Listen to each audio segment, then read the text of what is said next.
नमस्कार मु doctor Manorama Mahanti IMD Bhubaneswar पूरा ओडिशा राज्यर वेदर ब्रीफिंग करुच्ची जब देखा गत 24 घंटार रेकर्ड तेबे maximum temperature highest maximum temperature record करा बलांगीर ठारे 41 डिग्री सेल्सियस ता सहित वर्षा सहित बिजुली घड़घड़ी झटका पवन किछि जिले में एक्सपीरियंस और रियलाइज होईछि। सर्वाधिक वर्षा रेकर्ड करा संबलपुर ठारे 29 मिलीमीटर। बौद्ध रेकर्ड होती maximum temperature 40.2 degree Celsius, Bhadrak Nuapada Ranital ठारे 40 degree Celsius, Chandbali 39.7 degree Celsius, Baripada 39.4 degree Celsius record करा जायछि। कोरापुट ठारे 5.1 डिग्री सेल्सियस अधिका रही स्वाभाविक तापमात्रा ठारू, फुलबाड़ी 4.1 डिग्री सेल्सियस अधिका रही, भुवनेश्वर 2.4 डिग्री सेल्सियस अधिका, कटक 2 डिग्री सेल्सियस अधिका रही। वर्तमान आमर दक्षिण पश्चिम मौसुमी आउ आगू को किछि बढ़ी आमर कर्नाटक तेलंगाना आंध्र प्रदेश आउ सब पूरा तमिलनाडु पुडुचेरी आउ किछि पार्ट आमर बंगोपसागर आउ अरेबियन सी रे मध्य ता सहित वर्तमान स्थिति अनुकूल रही। आमर दक्षिण पश्चिम मौसुमी आगू को बढ़ीबा पई आ ओडिशा रे प्रवेश करिबा पई संभावना रही। आगामी 2-3 दिन मध्य रे ओडिशा रे प्रवेश करिवार संभावना रही। ता सहित वर्तमान गोटे अपर एयर साइक्लोनिक सर्कुलेशन रही जोटा कि नॉर्थ वेस्ट बिहार और ता पाखापाखी एरिया रे आउ गोटे अपर एयर साइक्लोनिक सर्कुलेशन रही west central Bay of Bengal रे और ता पाखापाखी कोस्टल आंध्र प्रदेश जोटा कि 1.5 किलोमीटर समुद्र पतन ठारू 1.5 किलोमीटर उच्चतार रही।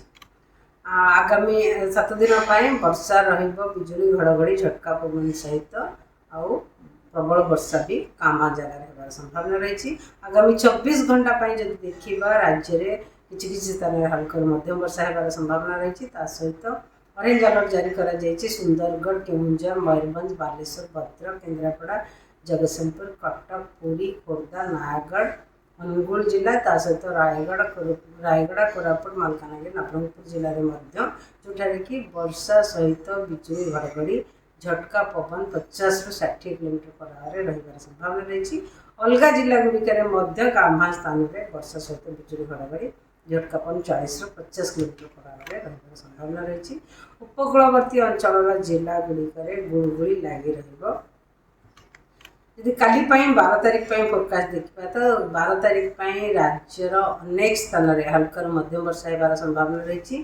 ता सहित प्रबल वर्षा गोटे किंबा 2टा स्थान में जमीक मयूरभंज, केन्द्रापड़ा, कटक, कोरापुट, मालकानगिरी जिले में रही संभावना रही। ता सहित बिजुली घड़घड़ी ये जिला गुड़िक सहित केन्दुझर, बालेश्वर, भद्रक, जाजपुर, खोर्धा, नयागढ़, जगतसिंहपुर जिले में ऑरेंज अलर्ट जारी करा जायछि जोटारे कि वर्षा सहित बिजुली घड़घड़ी झटका पवन 50-60 किलोमीटर रहिबो। अलग जिला गुड़िक कामा स्थान में कि गोटे कि 2टा स्थान में बिजुली घड़घड़ी सहित झटका पवन 40-50 किलोमीटर रही संभावना रही। 12 तारीख रे आमर उपकूलवर्ती अंचल जिला गुड़िक गुड़गुड़ी लगी रहिबो।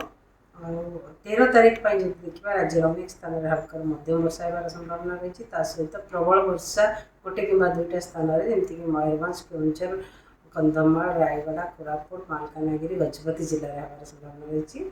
अलग जिला गुड़िक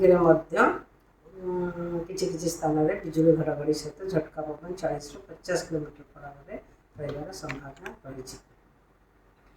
14 तारीख रे राज्यर किसी स्थान में हल्का मध्यम वर्षा सहित बिजुली घड़घड़ी झटका पवन 40-50 किलोमीटर कामा स्थान में रही संभावना रही। किंतु वर्षा किसी स्थान में रही संभावना अच्छी। ता सहित प्रबल वर्षा गोटे कि 2टा स्थान में संभावना रही जमीक कंधमाल, रायगड़ा, गजपति, नवरंगपुर, कोरापुट, मालकानगिरी जिले।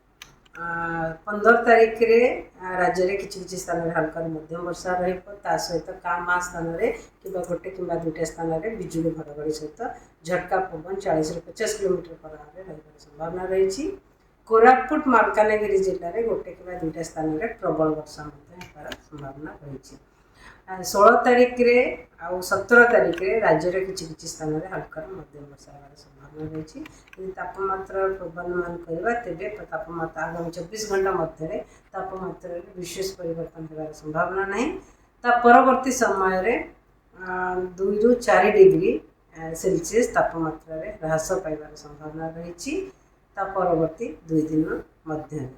ତାପରେ 4 ଦିନ ପରେ ମୋଷ୍ଟଲି ତାପମାତ୍ରାର ବିଶେଷ ପରିବର୍ତ୍ତନ ହେବାର ସମ୍ଭାବନା। ଧନ୍ୟବାଦ।